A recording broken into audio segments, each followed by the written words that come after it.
Hello and welcome to Crafters TV and welcome to another of our Craft Your Stash shows, where today we're going to be talking all things tools. All those essential tools that we use in our crafting, whether it's going to be cutting, whether it's going to be scoring or stamping. We're going to be covering all those basics for you here on this 1 hour show. So if you're brand new to crafting, we're a perfect place to start to take you through all those tools that you'll be using throughout your crafting journey. As you can see here, I am surrounded by tools, but it's not just me on this show today. I am joined by a lover of tools. It is, of course, Craig himself over on the other side of the studio. Hello, Craig. What have you got in store for us? I was waiting for a Lilly gag there. Turn into bad. Just say it, from one tool to another. Absolutely. Let's just say it. Yes, we're going to be having a look at tools here, and not just the one that you're looking at right now. We are going to be having a look at the cutting tools, where we're going to be looking at the guillotine. You know, it's always been a firm favourite of mine, but a paper trimmer. Why do you always say that if you've got a guillotine, you need a blade paper trimmer? Don't they do the same? Some ways, yes, but some do more than others. We're also then going to be looking at stamping. So, stamping platforms, layering and stamping platforms, rocker blocks we're going to be having a look at. Then we're going to be having a look at things such as the scoring board, where you can score to create your cards, when it comes to things such as the Ultimate Pro as well. And then towards the end, some little additions that you might want to have when it comes to your crafty stash. So yeah, it's all about the tools today. It certainly is, and who better to host a tools show than yours truly. And first up, we're going to be starting off with some of our cutting tools. I couldn't resist. I've spent too much time with Ben, quite clearly. Those gags are rubbing off on me. But first up, before it descends into utter chaos, we're going to be starting off with some of our cutting tools. Now, these are absolute essentials when it comes to your crafting. Whether you're using something like one of our craft knives, of course, we've got our straight, and we have both our swivel blades as well. Whether you're using our scissors, and we do have the 3 different sizes of our scissors within our range, giving you lots of different options, whether you're cutting large areas, whether you're dressmaking, whether you're doing your decoupage, your fussy cutting, you've got all those possibilities within our range of scissors. Or perhaps you're going to be doing lots of matting and layering, lots of cutting. You're going to be cutting out perhaps items for creating gift boxes, or if it's just your card bases themselves, you are going to need a fabulous quality guillotine, which is exactly what ours are. We do have our small, which you can see here. I know Craig's going to be showing you both the small and the large guillotine in just a few moments' time. But cutting tools are absolutely essential for all those crafting disciplines. I know quite often we talk about paper craft, and we will be focusing predominantly on paper craft throughout the course of this 1 hour show, but don't forget you can be using a lot of these tools, especially our scissors, in other crafts, especially like your applique, your sewing as well. So we're going to get straight over to Craig, who's going to show us some of these fantastic cutting tools in action. Absolutely, yeah. Now, absolutely, tool-wise, you need a guillotine and a V-blade paper trimmer, in my opinion. Now, Lily was showing you there, of course, we've got our small one, but what we've also got as well is we've got our larger one. Now, the smaller one goes up to that 6-inch forearm, but when it comes to the larger one, what you have got is that extendable arm. Now, that extendable arm, simply just popping in from the side there and then pulling out, well then, that'll take you from your 7-inch mark all the way up to 13 inches here. So if you're wanting to do your larger card, you want to do your smaller card, then of course it'll cover both bases. But what you've also got is yours. Yours will come with a scoring tool at the top, and that's because this also becomes a scoring implement. Now, we will focus on the scoring boards just shortly. However, these are all at 1/4 inch increments. You have got inches and you've also got centimetres. If you find it easier to work from the bottom, you also have inches and you have centimetres. You don't have an extended arm here. That extended arm is only at the top. But what you do have is the finger guard here. Finger guard that's going to hold and hug your card and your paper or your material for you to then hold and then for you to cut. When it comes to these ones, you have got that nice held handle at the side there. So whether it's just with the fingertips, whether of course it's as if you're creating that handshake, you're going to get a nice crisp cut every time. Now when it comes to this, that specific sound, and I'll go silent for a couple of seconds, that is self-sharpening. So you don't even have to self-sharpen. Now, in the past, what you would sometimes do is take tin foil or aluminum foil, pop that underneath, and then start cutting. Is it worthwhile doing it? Do you know what? I do it every now and again. It's not essential though, because it is self-sharpening. It's a little bit of habit that you sometimes think, I'm going to then just give it that little helping hand.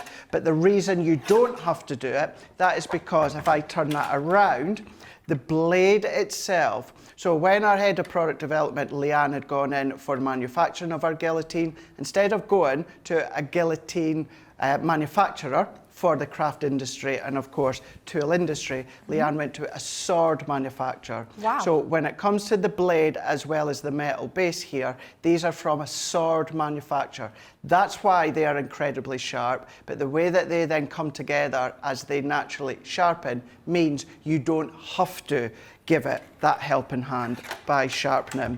But what we can then do, if you want to, you can just pop them back in. It doesn't have to be out at all times. Stainless steel, strong, sturdy. Even on the inside, everything serves a purpose. All of these grids in here serves a purpose to create that stability. You've even got the non-grip feet, top and bottom. This all is standard when it comes to the small one. The only difference with the small one is, of course, it's smaller and you've got no extendable arm.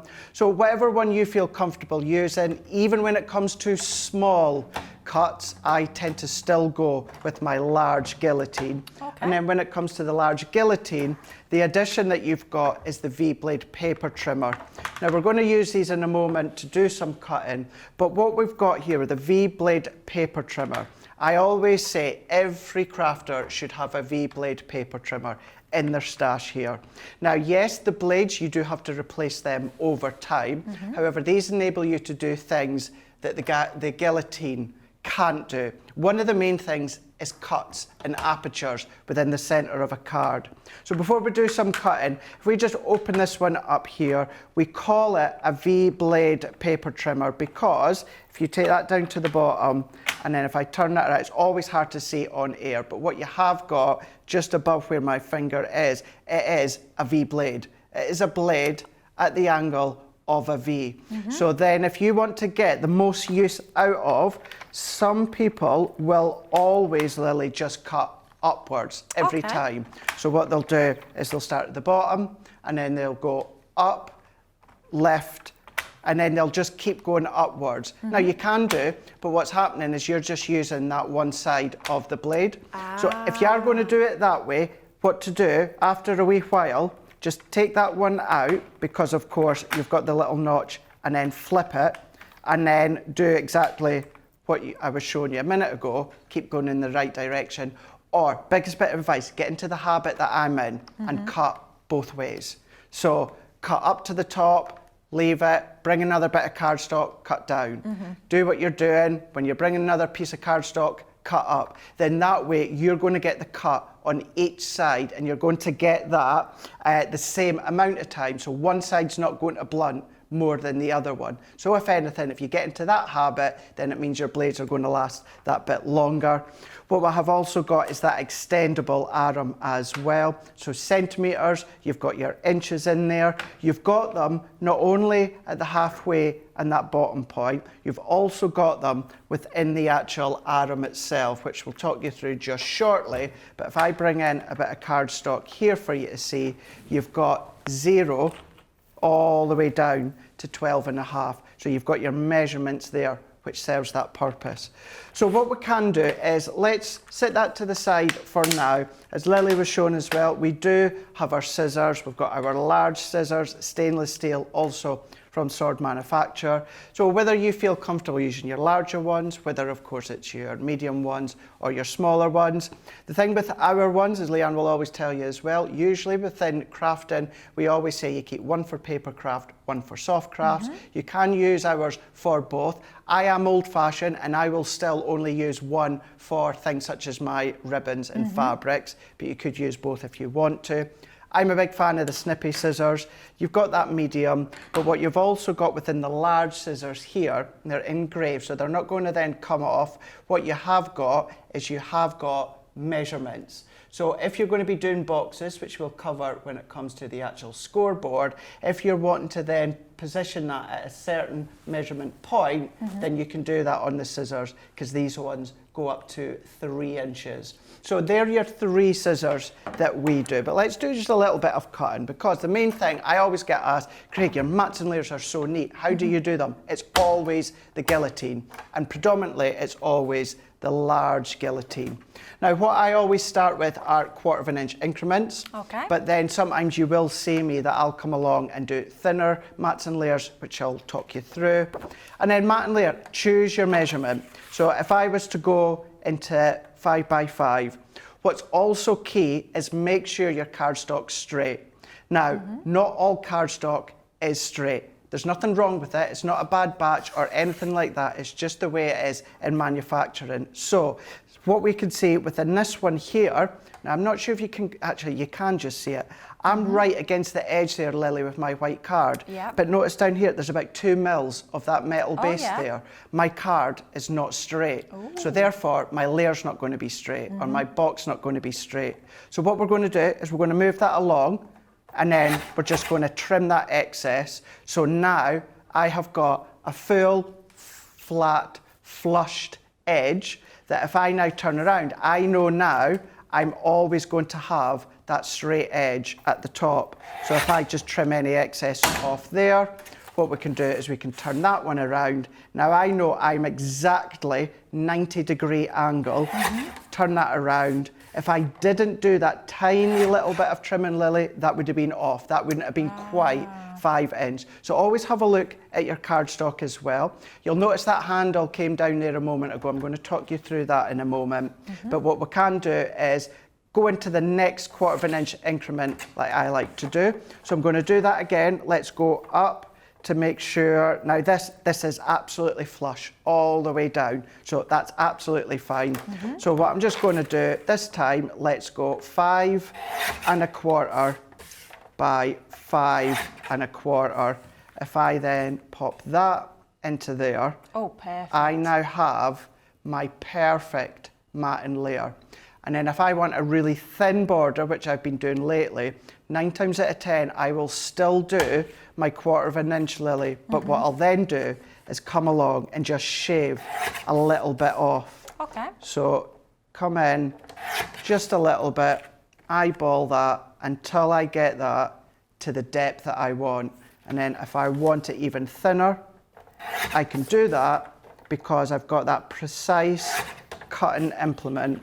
It's incredibly sharp, being from a sword manufacturer. So you can then play with your mats and layers. Alternatively, if you wanted to go bigger, so that white layer was 5 inches.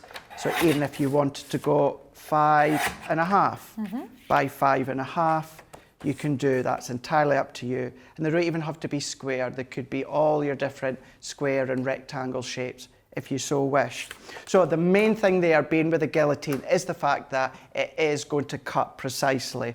You know it is an incredible tool and it's an incredible cut when we can go right to that edge, and if I do that smallest Oh, wow. of slither, It's like a hair. and it's not even broken. It's not broken whatsoever. And you can see you've got that pristine, precise cut. And also, you know, it's a perfect cut. That if we take a slither, what you're then going to find is widthwise, it matches point to point. So if I then lift that one, you've got no overhang, no nothing. You would not think that's 2 separate bits. You'd think that's 1 bit, but it's not. It's 2 bits that have matched perfectly together. So that is why so many of us, including yourself, are big advocate of guillotines, because of that sharpness.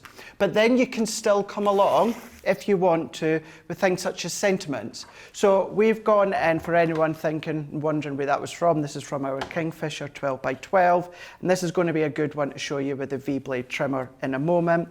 But you can then see, so we've got different positions, but we do still have straight lines in some of them. Yep. Now, here, see, Lily, how I've got a straight line and it ends there? Yeah. So I wouldn't use the guillotine for that one because it's ending up going to cut through that sentiment. This is when your V-blade paper trimmer is going to come in handy. This line here is complete edge to edge. So something like that, you could come along and then right at that edge, we can make sure we're at that cut and part edge, same down here at the bottom, cut all the way through, and then we've of course got the start of our sentiment strips. If I was to do, and in actual fact, I'm going to do that, Lily, just to show you. Okay. So this one here, you can see I can't stop, which means with the guillotine. Oh no, Craig, you've ruined it. I've ruined it. What a tool, eh? Because with the guillotine, you can't stop, you have to keep on going. Whereas a difference with the V-blade trimmer that we'll show you, you don't have that. Now, we do get questions.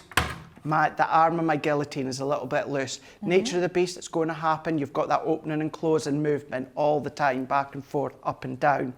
This is where you're going to take, funny enough, another tool, but a DIY tool. And that little, you can see that little, there we go. You've got that in there. What you're going to do is you're just going to give that a tighten. So you've got that nut in there that you're just going to give that a little bit of a tighten.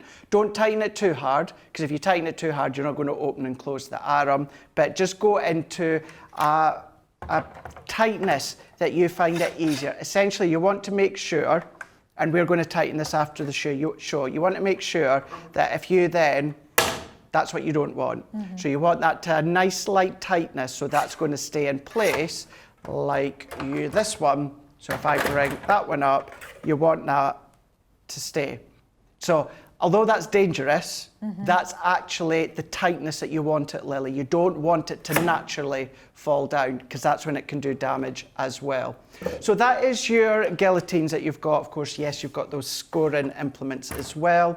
But what about your V-blade paper trimmer? So everything that I've just shown you there, of course, with the V-blade, with the guillotine, you can do with, of course, the V-blade trimmer. Now, it's not going to be as sharp a cut, because that is a sword blade going against just a fined down piece of metal that comes to a point. You're still going to get a crisp cut to a certain point, but not the best, smoothest cut. So this is why, for another reason, it's good to have both. Now, what's always really hard to show you, Lily, is if I lift this one off here, and then we're going to then take this into place here. Now, obviously, I'm being careful because there's a blade, but I'm trying to hold it so that you can see. On the side, left and right-hand side, there's a little debossed notch. Oh, yeah. Right, just where my fingernail is. So you've got a little debossed notch there, and you've got a debossed notch on the right-hand side as well. You've also got one just at the tip there and just underneath there. The little deboss, there we go, you can just see it, debossed notch. And you've also got a little triangle on the top. That triangle, Lily, represents the actual positioning of the blade underneath.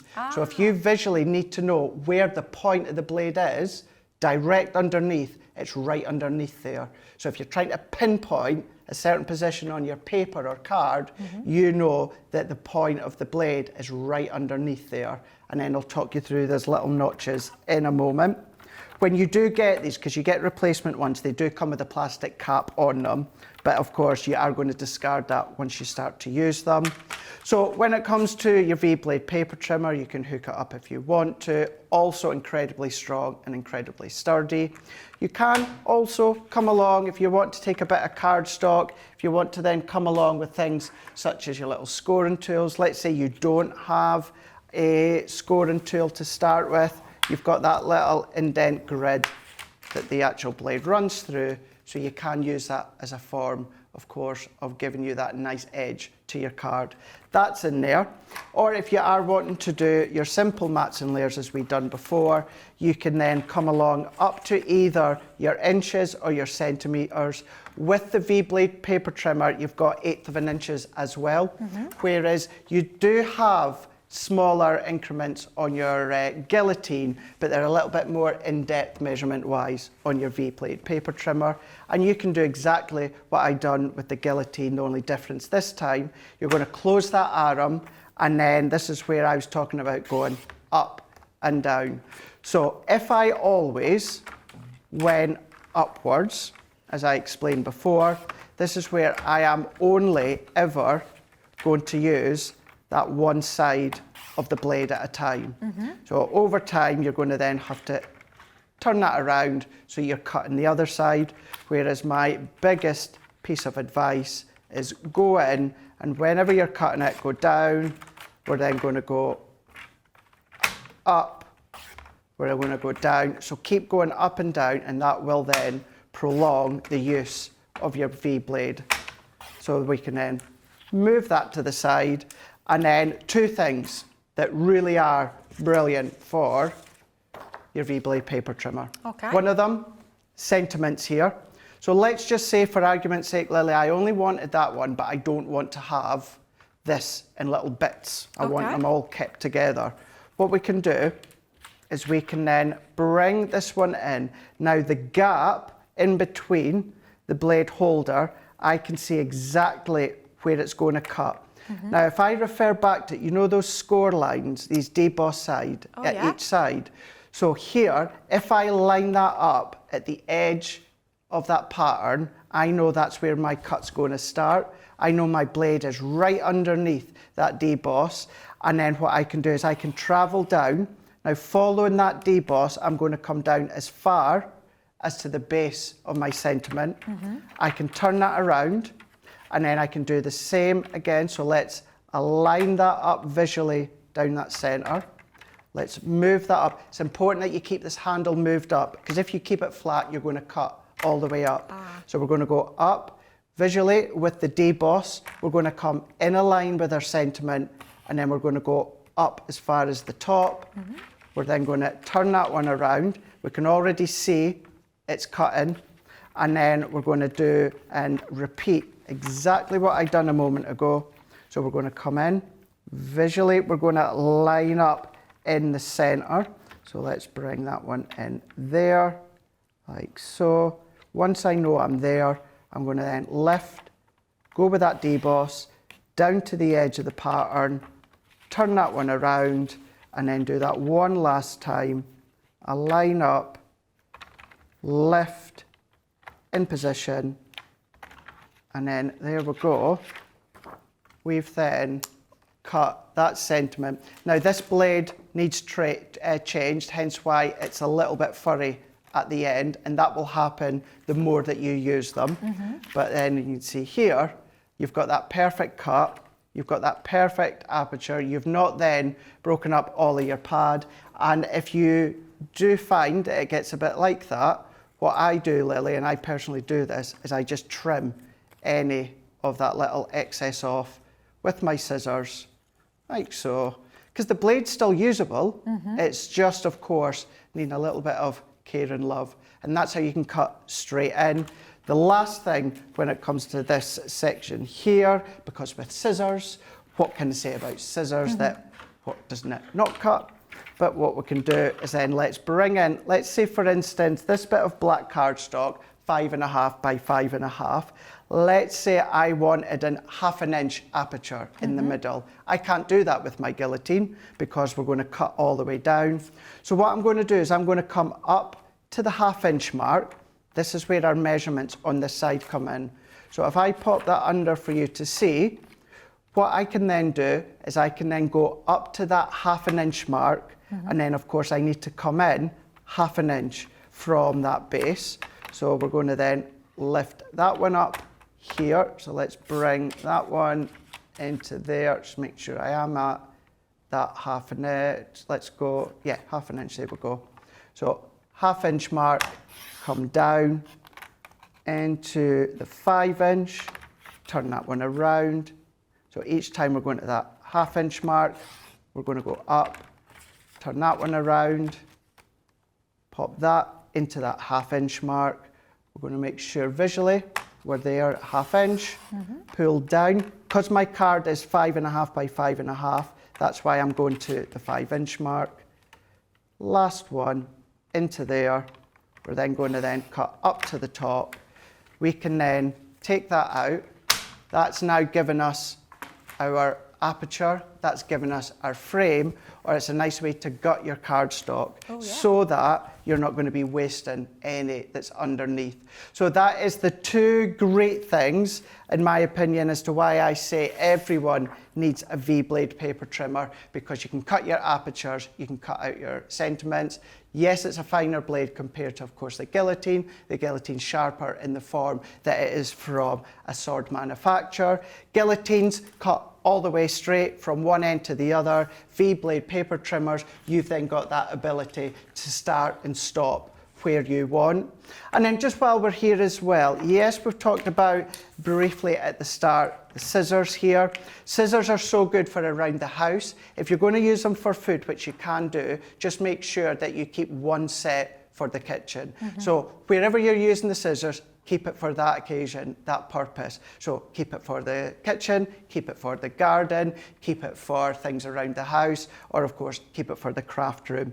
The actual size is personal preference. If you love to fussy cut, some people like to use the large scissors. I prefer to use the small snippy scissors. So try it. If you're new to cutting, fussy cutting, give it a try and see what ones you feel comfortable. But then we've got our craft knives. Craft knives, two that we do, straight edge and then the swivel. Two surfaces you're going to want to work on, either glass mat or a self-healing mat. Now that straight edge does exactly that. It's going to give you that straight edge cut. But what the swivel will do is that will then give you the ability to then swivel all the way around. So you've got that ability then to go in different angles. You can go around corners, you can go into different positions. And then when it comes to the actual surface that you're cutting on, you can then take things, as we done with our sentiments, you could take one of your craft knives. Something block like this, I prefer the straight one, but this is where with your ruler, you can also go into specific sections just to cut them out. I prefer, as I said, to fussy cut. With scissors, you could do it and do the fussy cutting. With a craft knife, you've got that option. But the actual surface, this is where, what do you want at home? Personally, what do you want? What do you feel? If you want, and you find it easier to cut with a glide, you're going to glide over a glass mat. If you don't like that glide in action, you're going to go onto a self-healing mat. A self-healing mat will hug the tip of your craft knife. So whereas I've got that ease, and this is the straight one, this isn't the swivel one, although I've got that ease of going side to side, it's not as easy with the self-healing mat, because the self-healing mat is hugging your craft knife. So if you're doing something specific, if you're going point to point, maybe then you want to go in with the self-healing mat, because that's then going to hold, hug, and it's going to guide the way that you're cutting, whereas you've got that more fluidity and flexibility with a glass mat. And this is where it's one of those things that is purely personal preference as to you find the motion of the glide easy or you feel the motion of that protection easy. With the self-healing mat, I would use that with my straight knife. I wouldn't potentially use it with my swivel knife, because the swivel, you want that swivel, that is the motion, whereas that can kind of reluctantly stop it and not give it as much of a swivel because it's been held into the self-healing cutting mat. So all of these are ways that you can cut with, whether it's guillotine form, whether it's paper trimmer form, whether of course it's your scissors, whether it's your craft knife. Craft knife, 9 times out of 10, you would be using one of our rulers as well. So these are kind of like the main cutting implements that we do that is really handy, and it's 4 that I would definitely say you need some form around within the craft room, Lily. What a great introduction to all of our key cutting tools here at Crafter's Companion. There's tons of different ways of cutting your cardstock, so it's great to have all those different options all together in the one fell swoop. And hopefully, if you guys at home have had any questions in the past, hopefully that will answer a lot of those questions. Now, next up, we're going to move on to another of our well-loved techniques. And I know in the past we have brought you quite a few of our Craft Your Stashes featuring stamping, but just a little bit of a taster, if you like, more focusing on the tools that you actually need when it comes to stamping. That will be our next segment, and we bring to you lots of different tools that you can use to stamp with here at Crafters Companion. I've just got a small selection here of some of those stamping tools. This first one is one of our stamping platforms. We bring to you the 4-inch, and we also bring to you the 6-inch in this format. Spring-loaded feet, it allows you to stamp with ease when used in conjunction with our fantastic stamping mat, which you can see here. I promise yours, when you buy yours new, it won't look quite as grubby as this one does. Somebody's clearly done a lot of stamping on this one, but it's a lovely high density foam mat that works perfectly in conjunction with your stamping platforms that you can see here, and it's really crucial to allow you to get that really crisp, clear stamped impression by making sure you've got the right surface underneath the actual material that you're stamping onto. That's just one way. Of course, we've got our rocker blocks that we've been using for many years. We continue to use because they work absolutely perfectly, and of course we've got the new kid on the block, which is our stencil and stamp platform. I know Craig's going to take you through all those options right now. Absolutely, yes. So let's expand on what Lily was saying there. So we do have, and like mine, like Lily's, well used here, so forgive us on this one. But what we have got is we've got 3 of our originals here. So we've got our 4x4 and we've got our 6x6. The 8x8 has a base. You can get them separately, but you're going to work and use them together. So with the 6x6 one here, what we have got is we have got inches and then we've got centimetres all the way round. But let's start with the 4x4 one, so we go size-wise. So what we have got, we've got inches, we've got centimetres, and we've got grids with that centre point. These are on spring-loaded feet. So therefore, if you pop your stamp on and then you come along with your ink, you will not apply any ink until you press down. That's exactly the same for the 6x6 one. What you're going to have is exactly the same with the 8x8 one, but this one with the base, it enables you to then anchor your cardstock down with our magnetic discs. This is a good one that if you need that little bit extra comfort of ease when stamping, it means you stamp. If you miss a bit, you can reapply and then finish off the design, which we will just show you. Now with this one, you can use completely on its own. When it comes to the 4x4 and the 6x6, I'd highly recommend that you be using your stamping platform. You've got that strong foam that's then going to hold when it comes to the actual stamping. We're going to have a play with all of these, but what we've also got as well is we've got our rocker blocks. So then these are going to give you that nice impression within the stamp. They've got the curvature to them, which we will talk you through. And all you need to make sure is you get no ink on the end for you to get that perfect stamp impression. And new to the Crafters Companion family, off the back of our 8x8 one, we have our stencil and stamping platform. So this one will do the same as this one, but it's different in form. Instead of magnetic discs, you've got tack mat, and also this is going to be good for future stencils that we covered the other day within a Craft Your Stash. So let's start with these and show you how you're going to be using these ones here. Now what you're going to do is the size of the stamp may depend on what one you use. So I'm going to go in with some bold butterfly stamps that were from Sheena here. If we go in within this large one here, so if I take that one out here, what you will see, it is fittable onto the 4x4. You could get away with using it. It's maybe, for my liking anyway, Lily, it's a little bit too snug. So the 4x4 is going to be really good for your really small ones, like so, or even when it comes to your little sentiments. Either way, they work in the exact same way, being the 4x4 and then the 6x6. So what you can do if you want to, you can then line up, measure up, and then you've got the grids as well. So we could, if we are going into a specific point of our cardstock, we could align our butterfly so it's at that center point of my stamping platform. So if we're needed on a certain bit and certain size card, we know we of course got the ability to get that right in the center. I'm not necessarily going to worry about the center of my card. It's just about showing you our stamping platform. When it comes to the 6x6 and the 4x4.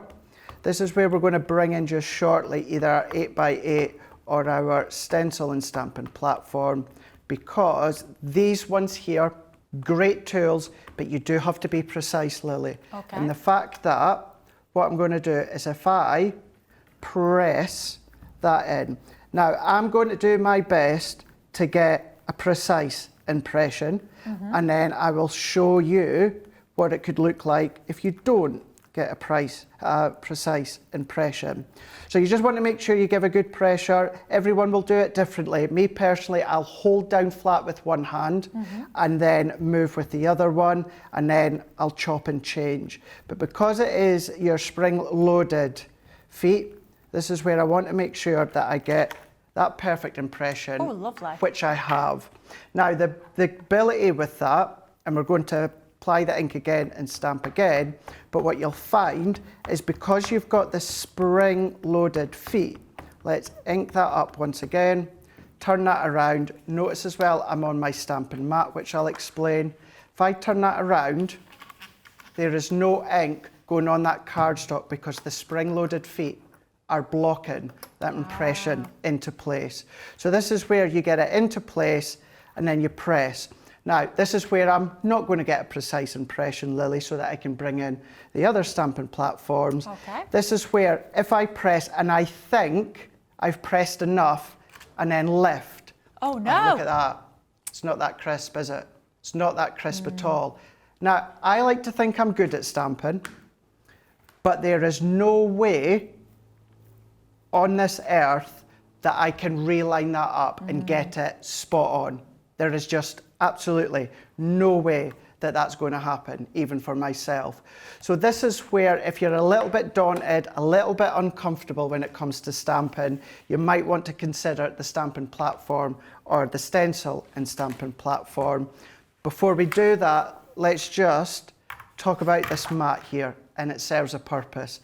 The reason being, when you stamp onto your cardstock, what's happening is that foam, it's not that it's gripping the stamp, but it's allowing the stamp to then stamp onto the card and kind of nestle into the sponge.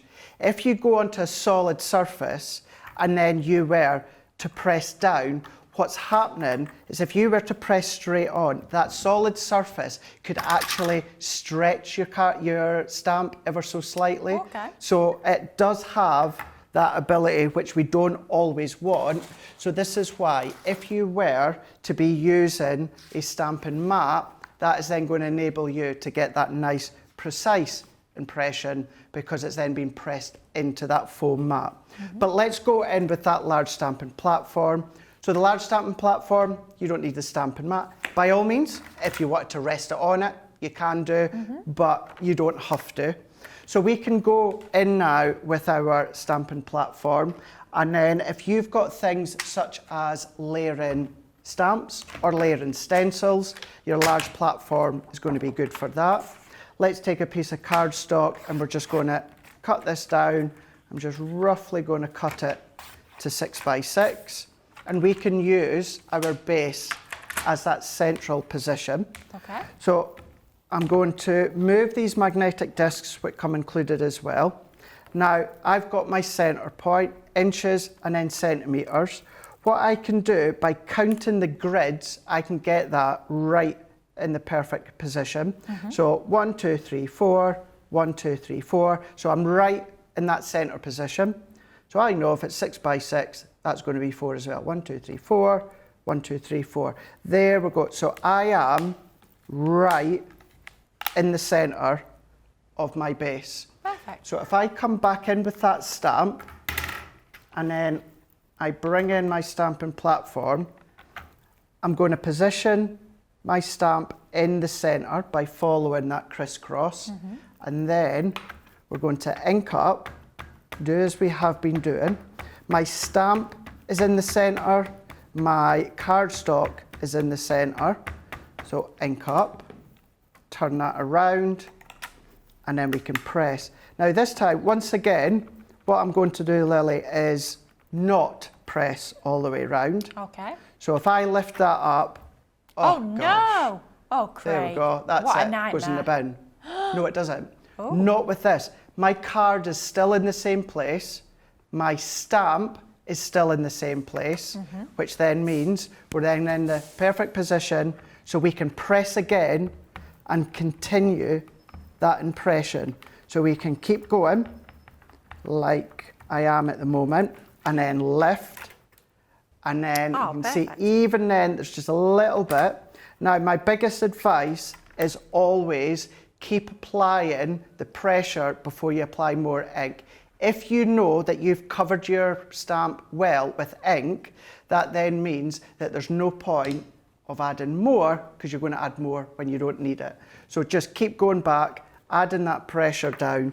You're then going to be getting that backdrop that you can see within that one there. So that is the joyous thing with your large stamping platform. Let's move that out of the way. Now let's bring in the stencil one. Now we're not going to use this one because this is actually done in pretty much the same way. The difference with this one, Lily, is there is no magnetic discs here. What you have got is you've got a cling base. Okay. So with the base here, it is a cling material. So you've got a thick bit of acetate on one side. So you're going to take that off and stick that into place. And then what you're going to do is you're going to take the top part off. And then what happens is instead of magnetic discs, your card is going to cling to that material and it ain't moving, it ain't going anywhere. So if you want to centralize that on the base, you can do that. If you want to then come along and centralize that within the base and the top, you can do that as well. So they both work in the same way. The stamping platform that is good for the stencils as well, you've got that little block at the top that you can use for your stencils that we talked to you about in the actual stencil Craft Your Stash. So those being the kind of main stamping platforms, but what about our rocker blocks? We do different sizes. So me personally, the smaller the stamp, the smaller the stamping platform, and of course the rocker block. And these are working in different ways. So I'm going to bring that stamp back in here. So if I bring that stamp in, and I am going to use this largest one. Okay. Now the depth of the stamp is met within the depth of the curve here.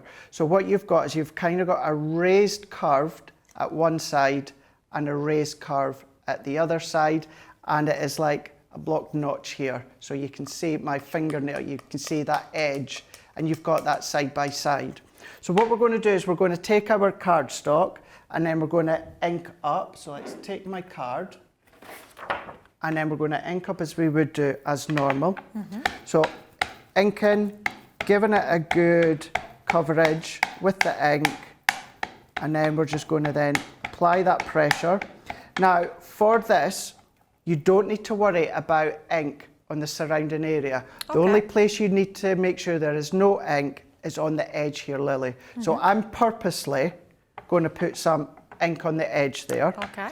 Ink up. If you did get any on those curved edges, you're just going to wipe them off before you come along and apply the pressure. You're going to bring in your cardstock, and then what we're going to do is we're going to go at an angle here.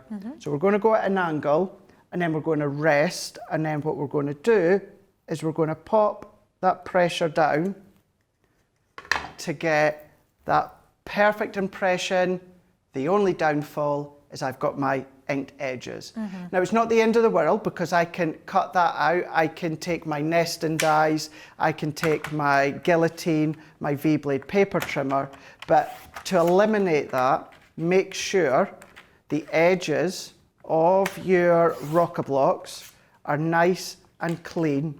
Doesn't matter about the surrounding stamp, it's just the edge of your rocker block. That's what you need to make sure. There is no ink. Bring that in, and we've now got that perfect impression even from the rocker block. So rocker block, large stamping platform that if you miss anything you can reapply, and then of course we've got our 6x6 or our 4x4. But look at that perfect impression of each of them, and that's just 3 of our stamping platforms. Wow, lots of options when it comes to stamping. Whether you stamp with your rocker blocks, your platforms, it's completely up to you. They've all got different benefits, they've all got different uses, and they're all available over on our Crafters Companion website for you guys at home to check out. Now, next up, we're going to go to scoring. And now, scoreboards are one of the things that I think Crafters Companion were very, very famous for when we first started many, many moons ago, and we still bring to you some of the most incredible scoreboards. They're true crafty essentials. They're what we use day in, day out, whether you make your card bases, whether you make your boxes, your envelopes, your 3D construction. You need a good set of scoreboards in your crafty stash to serve you for many years to come. Now, we've got a lot of different ranges of our scoreboards. We've got simple scoreboards like our top score, which is great for your card bases, your different card shapes and concepts, and your box making as well. We've got one of our most famous perhaps, which is our Envelobox Creator. This is great for creating not only your envelopes, but also for creating those deep box style envelopes, our Enveloboxes, and with your decorative embossing included on that scoreboard as well. And then we move on to one that you'll probably see perhaps the most used here at Crafters TV, that being our Scoremaster scoreboard. Fantastic because you've got your inches on one side, you've got your centimetres on the other, you've got your inbuilt box making technology and your ability to score pretty much any sort of measurement when it comes to that size of scoreboard. We do have our big score as well, which is like a big version of your Scoremaster. And then one that I think a lot of you guys at home will already have in your crafty stash, which is our fantastic Ultimate Pro. Now, it's like almost like a crafty briefcase filled with lots and lots of features. You've got your envelope making included, you've got your box making, you've got your scoring to create those different styles of cards, your decorative embossing, you've even got a paper trimmer included in this. And it really is a workhorse when it comes to all your crafting, which you'll be using day in, day out when you are making your cards, your boxes, and your other projects as well. But Craig's going to take you through in a lot more detail all you need to know about scoring. We are indeed. Let's start with our scoreboard, our Scoremaster here, because what we have got is we have got centimetres on one side. Now, on screen it's always harder to see. It's a lot easier when you see it up front because it's all got your channel lines and it's even got all the information, all the measurements debossed or embossed on the actual scoring board. On the opposite side, what we've got is we've got inches, we've got 1/8 of an inch as well, and you will notice probably time to time that we put a black mark down the centre of ours. So they never come with a black mark, we pop that in ourselves, and that serves a purpose which we'll talk you through just shortly. But yeah, your Scoremaster comes with your scoring tool. That is great for doing simple card blanks. Maybe you want to come along and then do your fancy card blanks, you can do that. Lots of guides out there on the internet. Or what you can do is use this one, which I predominantly do, as a way to make a box.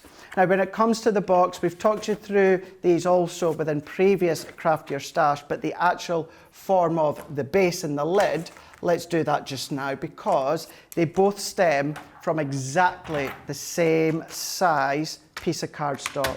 So for the lid and also the base. So let's say I wanted to do a 7x7 piece of card and I wanted to do a 1-inch depth lip. That then means that's going to be a 5x5 box. So if I bring in another piece, that's 7x7, turn that one around. So both sheets are exactly the same size here. You can see I've used my paper trimmer and then bringing in our scoreboard Scoremaster. Now, what you've got is the measurements on the left-hand side. They are all true measurements. So you could, if you wanted to, this could be acting as a ruler. If you were needing to measure anything you want, that's true measurements. What you'll also see on the bottom, we also have measurements. Now, that's not a true measurement. That's going to take into account a few millimetres for a box base. So keep that in mind. That's not true measurement along the bottom, but serves that purpose. You've got an arrow to let you know this side is box base, and then you've got an arrow for this one to let you know that it's box lid, and it points to that left-hand side. So you're going to choose the actual depth of the box. So let's do my craft card as the lid.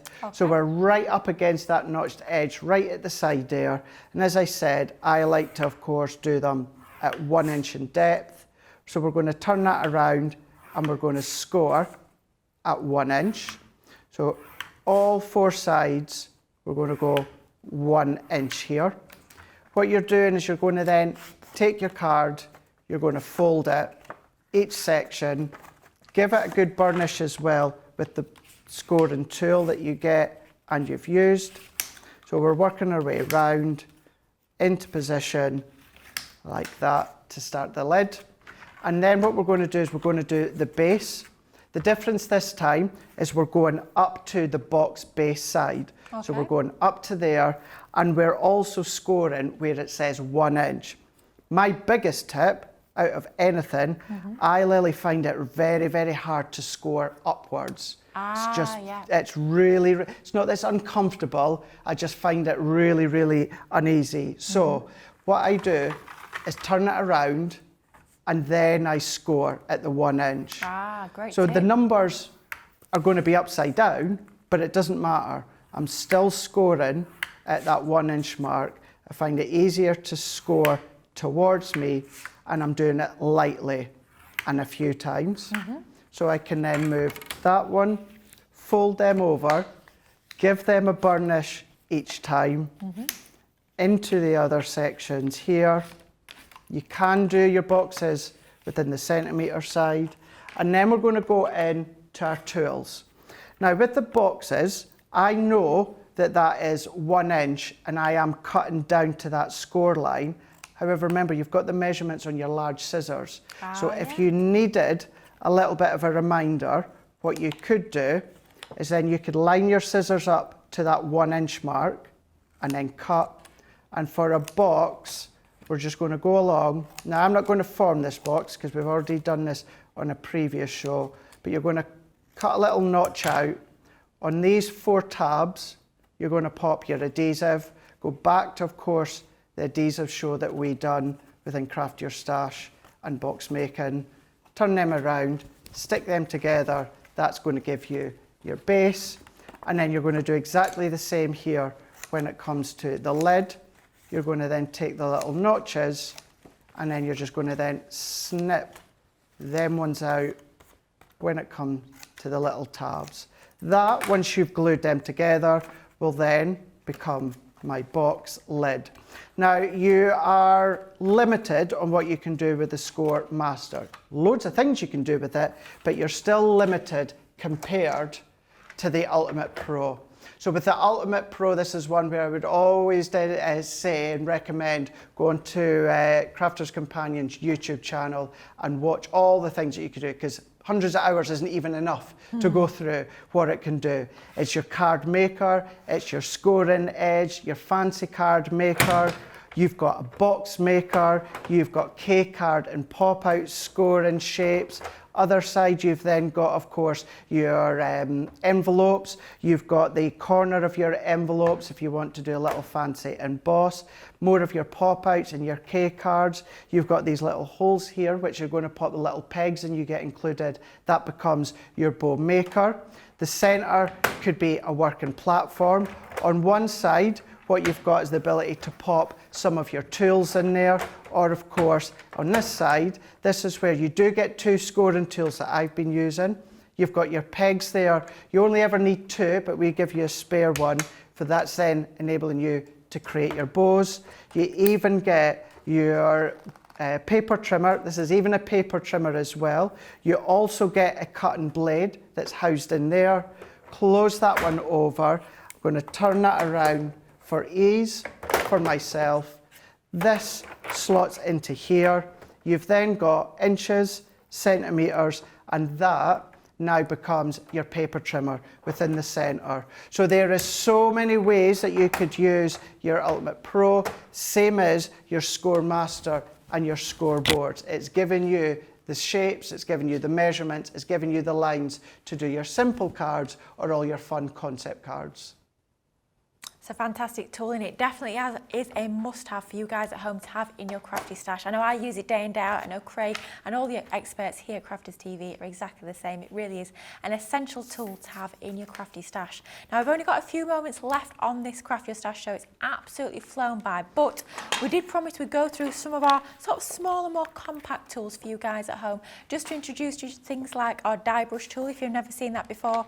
We've got our range of tweezers, of course. We've got our bone folders filters, which are absolutely essential for all of those scoring and burnishing jobs.